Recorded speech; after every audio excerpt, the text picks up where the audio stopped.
رسول اللہ صلی اللہ علیہ وسلم انہا ستکون فتنۃ، ان قریب ایک بہت بڑا فتنہ رونما ہوگا۔ حضور نے خبر دی فتنے کی۔ حضرت علی فرماتے اس پر میں نے عرض کیا، قلت، میں نے عرض کیا، مل مخرج منہا یا رسول اللہ، اے اللہ کے رسول اس سے نکلنے کا راستہ کون سا ہوگا؟ دیکھیے یہ لکھا ہوا ایگزٹ، نکلنے کا راستہ۔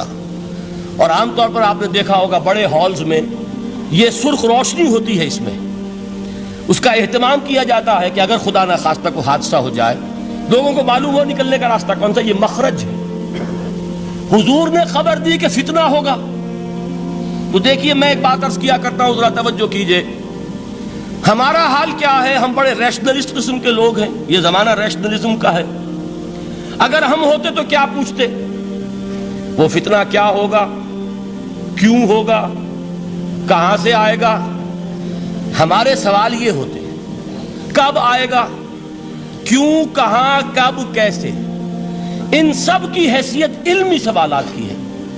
بھائی کب آئے گا ایک علم ہے، کیسے آئے گا علم ہے، کہاں سے آئے گا علم ہے، لیکن اصل جو عملی اعتبار سے اہمیت والی شے ہے، بچاؤ کا راستہ کون سا ہوگا محمد الرسول اللہ، یہ بتائیے ہم۔ مل مخرج منہا یا رسول اللہ، حضرت علی نے یہ نہیں پوچھا فتنہ کیا ہوگا، کہاں سے آئے گا حضور، کیوں آ جائے گا، کب آ جائے گا، نہیں، مل مخرج منہا یا رسول اللہ، اے اللہ کے رسول یہ بتائیے کہ جب وہ فتنہ رونما ہوگا تو نکلنے کا راستہ کون سا ہوگا؟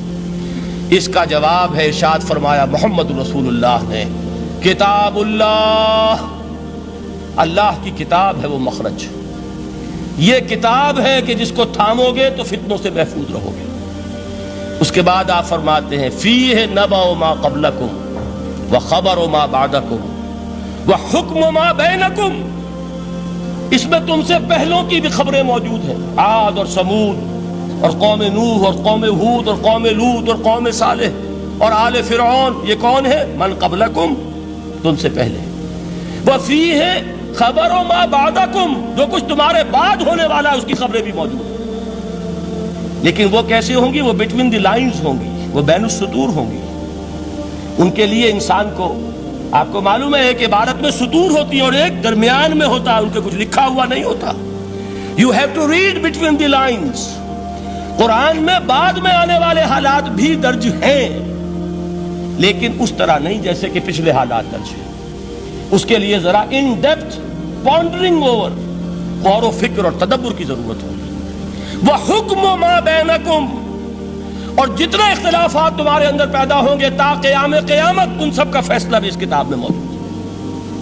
وَهُوَ حَبْلُ اللَّهِ الْمَتِينُ وَهُوَ الذِّكْرُ الْحَكِيمُ، یہی تو ہے وَهُوَ الصِّرَاطُ الْمُسْتَقِيمُ، سیدھا راستہ، اور کون سا؟ یہی قرآن تو ہے۔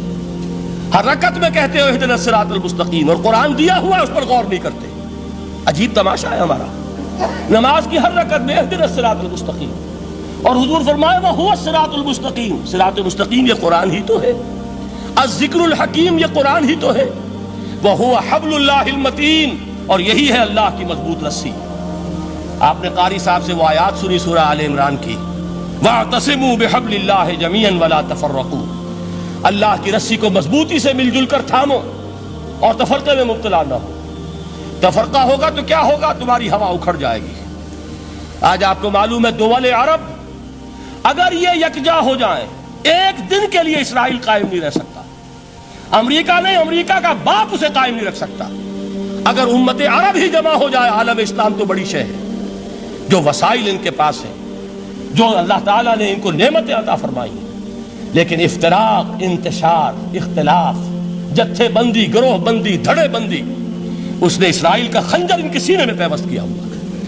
اس لیے کہ فَتَذْهَبَ رِيحُكُمْ، اگر تم اختلاف کرو گے تو تمہاری ہوا اکھڑ جائے گی، آج وہ ہوا اکھڑ چکی ہے۔ تو فرمایا وَاعْتَصِمُوا بِحَبْلِ اللَّهِ جَمِيعًا وَلَا تَفَرَّقُوا، اللہ کی رسی کو مضبوطی کے ساتھ مل جل کر تھامو اور تفرقے میں مت پڑو۔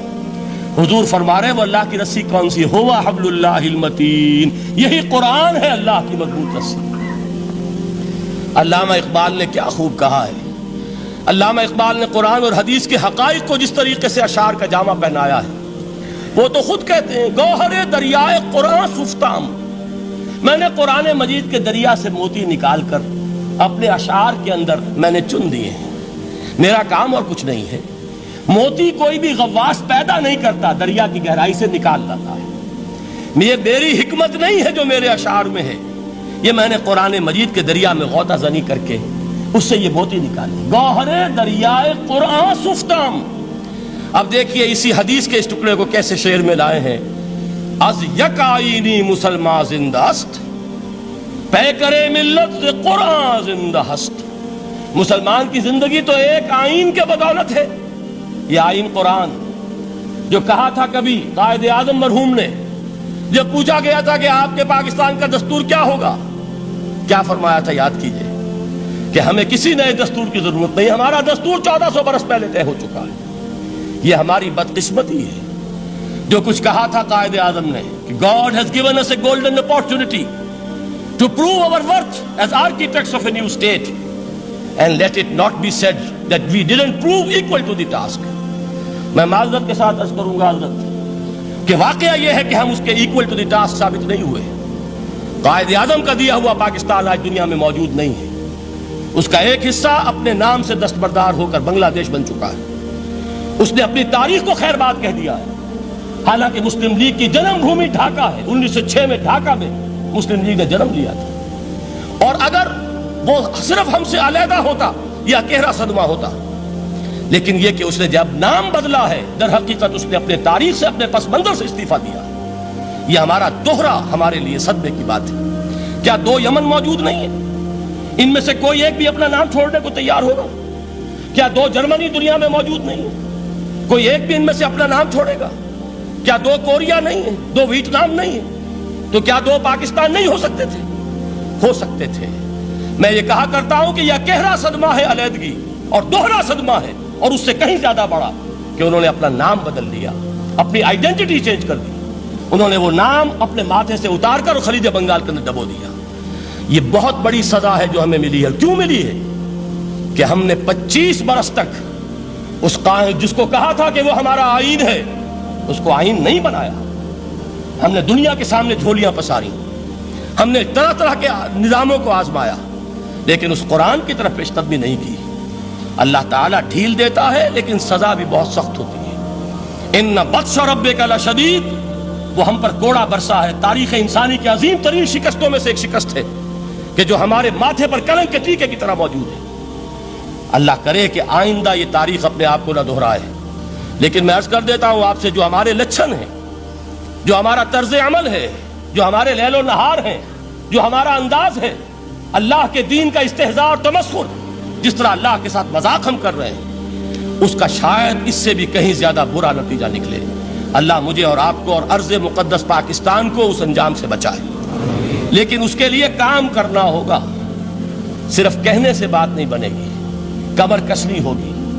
ہمت جو ہے پھر انسان کو اثر نو، ایک نئی تعمیر، ایک عزم، ایک ہاتھ میں قرآن اور ایک میں تلوار لے کر یہ امت پھر دوبارہ میدان میں آئے. بہرحال عرض یہ کرنا تھا. اقبال کہتا ہے از یک آئینی مسلمان زندہ است، پے کرے ملت سے قرآن زندہ ہست. ماں ہما خاک و دل آگاہ اوست، اعتصامش کن کہ حبل اللہ اوست. تامو اس کو مضبوطی کے ساتھ، حبل اللہ یہی قرآن ہے. یہ یک آئینی اور پیکر قرآن کی زندگی، پیکر ملت کی زندگی جو ہے اس قرآن کی بدولت ہے. تو حضور نے کیا فرمایا؟ فتنے سے بچنے کا راستہ کون سا ہے؟ کتاب اللہ فیہ نبأ ما قبلکم وخبر ما بعدکم وحکم ما بینکم وہو الصراط المستقیم وہو حبل اللہ المتین وہو الذکر الحکیم. ایک 3 جملے اور سن لیجئے. هو الذی لا یشبع منہ العلماء ولا یخلق عن کثرت الرد. یہ قرآن وہ شے ہے جس سے اہل علم کبھی سیر نہ ہو سکیں گے. ولا تنقضی عجائبہ، اس کے عجائب کبھی ختم نہیں ہوں گے. یہ ہیروں کی وہ کان نہیں ہے کہ جو کبھی خالی ہو جائے کہ سارے ہیرے نکل چکے اب مزید ہیرے نہیں ہیں. نہیں، علم اور حکمت کے ہیرے اور ہدایت اور حکمت کے موتی اس میں سے ابد الآباد تک نکلتے رہیں گے. ضرورت صرف کھودنے کی ہے. میں نے وہ لفظ استعمال کیا تھا، آج کا قرآن کھودنا ہوگا، آج کی ہدایت اس قرآن سے نکالنی ہوگی۔ قرآن جب نازل ہوا آن دی سرفیس، بالکل ظاہر وہ تھی اس کی ہدایت جو اس دور کے لیے ضروری تھی۔ ہمیشہ کی ہدایت اس کے اندر رکھ دی گئی ہے، اس میں مضمر ہے، اس میں چھپی ہوئی ہے، اس کے لیے تدبر کی ضرورت ہے۔ کتاب انزلناہ الیک مبارک لیدبروا آیاتہ ولیتذکر اولو الالباب، لوگ تدبر کریں، اس کی گہرائیوں کے اندر غوطہ زنی کریں۔ لا تنقضی عجائبہ، اس کے عجائب کبھی ختم نہیں ہوں گے۔ ولا یشبع منہ العلماء، اہل علم کبھی اس سے سیر نہیں ہوں گے۔ آپ کو سخت بھوک لگی ہوتی ہے اور کھانا کھانے کے تھوڑی دیر کے بعد اب آپ کا ہاتھ رک جاتا ہے، سیر ہو گئے، بہترین کھانا ہے لیکن نہیں کھا سکتے۔ اگر عام حالات میں وہ آتا تو کبھی نہ چھوڑتے، لیکن اب وہ آپ کا میزبان کہہ رہا کچھ اور لیجیے، تناول فرمائیے ذرا یہ دے، بھائی نہیں میں اب بھر چکا، یہ آپ کہتے ہیں کہ نہیں؟ حضور فرمائے یہ قرآن وہ شے نہیں ہے جس سے اہل علم کبھی سیر ہو سکے، ان کی پیاس بڑھتی چلی جائے گی، ان کے اندر quest of knowledge, search for wisdom بڑھتی چلی جائے گی۔ کبھی بھی انسان یہ محسوس نہیں کرے گا کہ مجھے جو لینا تھا میں لے چکا، بلکہ یہ کہ جیسے جیسے قدم آگے بڑھیں گے تہذیب کے، تمدن کے، علم کے، اتنے ہی قرآن جو ہے وہ آگے بڑھتا چلا جائے گا ہر دور کی رہنمائی کے لیے۔ لا تنقضی عجائبہ ولا یخلق عن کثرت الرد، بار بار کے پڑھنے سے اس پر بوسیدگی طاری نہیں ہوگی۔ دنیا کی اور کتابیں ہیں، ایک دفعہ پڑھ لیں گے، 2 دفعہ پڑھ لیں گے، 3 دفعہ پڑھ لیں گے، 4 دفعہ پڑھ لیں گے، پھر جی نہیں چاہے گا۔ لیکن یہ کتاب وہ ہے، امام شافعی کا میں واقعہ آپ کو سناتا ہوں۔ وہ یہ کہتے ہیں کہ ایک مرتبہ میرے ذہن میں یہ سوال آ گیا کہ اجماع کے لیے بھی قرآن مجید میں کوئی سند ہے، دلیل ہے؟